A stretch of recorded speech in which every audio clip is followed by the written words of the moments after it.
This is good, oh, this is good. Here on the weekly time frame, let us see what we have. Okay, I can see a clear break of structure to the downside from this guy. Boom, break of structure. So this is the high that caused the break of structure, and then this guy is the low of the break of structure. So this gives me my entire trending range. Yeah. So now I've got to my trading range that is on the weekly time frame. Now let's move to the daily time frame to see our bias. Now we start studying market structure inside the range. First of all, we see a clean break of structure here.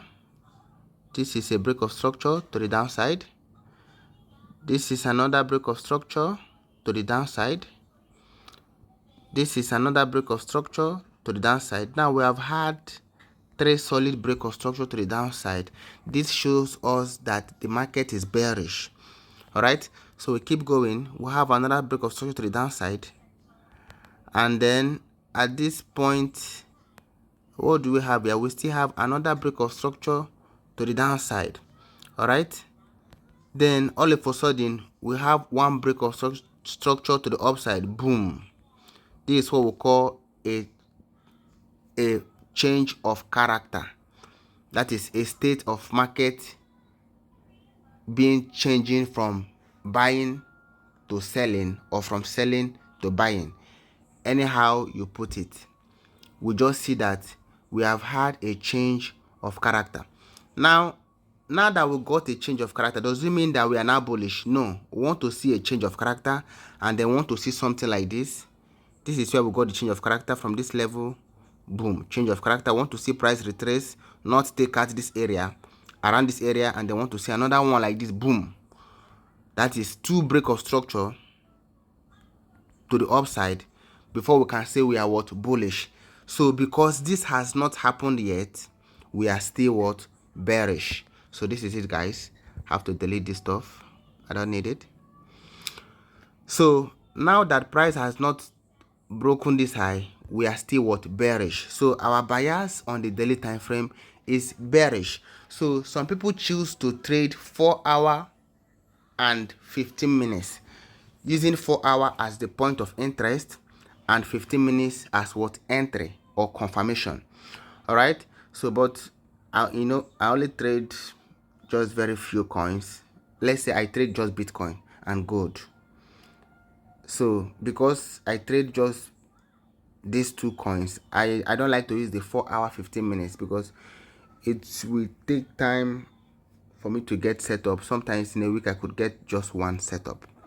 All right, but when I'm trading 1 hour 5 minutes, I can get multiple setup, and it will allow me to choose the best of it. Okay, so but in this case, let me just stick to what? 1 hour and 5 minutes confirmation. That 1 hour is to mark out my point of interest. Remember, I'm marking out only point of interest that is in alignment with my daily bias. Now let us go to the 1 hour time frame. Here on the 1 hour time frame, remember we are what? Bearish. So we are looking for what? Bearish point of interest, and my point of interest is what? An order block. Now guys, see, this area is an order block. All right, but what happened? It got invalidated. Okay, let's see if it was actually reacting from a bearish order block. Remember I told you that our bias is what? Bearish. So we are looking for bearish order block. So this one is a bullish order block again here. I'm not interested, even if it may hold, but I'm not really interested in buying right now. Okay, I am still interested in selling the market. So I'm looking for what? Bearish order block. Now let us see. Boom. What is this, guys? This is what? A bearish order block sitting here, meaning that this bearish order block forced this movement. All right, the bearish order block initiated what? This downflow. You see it now. So what would I have done? Let us see if I may have gotten entry to this sell. Let us see. down to 15 minutes where we'll look at our confirmation and take the trade. So this is it on the 15 minutes, on the 5 minutes. We want to see a change of character. Change of character. Now this is a change of character here, but it is not with a liquidity sweep. All right, so I'm not taking it. And then boom, what happened? Price came and swept liquidity. Good. Now price has swept liquidity. Now that price has swept liquidity, I know that okay, liquidity sweep has happened. So I'm now looking for what? Another change of character. Okay, so let us see if we have a change of character.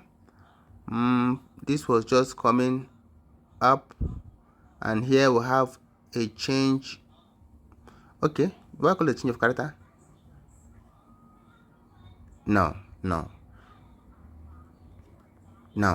there is no change of character here.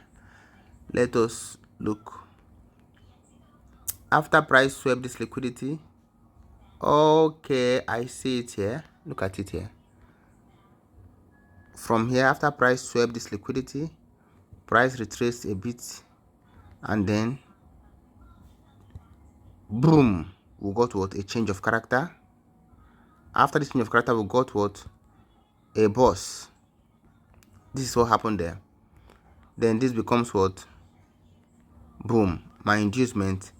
Then I take my trade from this guy, though it's big. Let's see. Wow,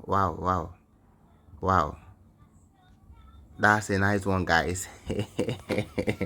I will have to break this trade. I'll break it down so you guys can understand this very well. I'll break it down. Yeah, I'll break it down. After price tap. Yeah, I'll break it down, guys. Okay, just hold on. I will make a different video and I'll break my entry.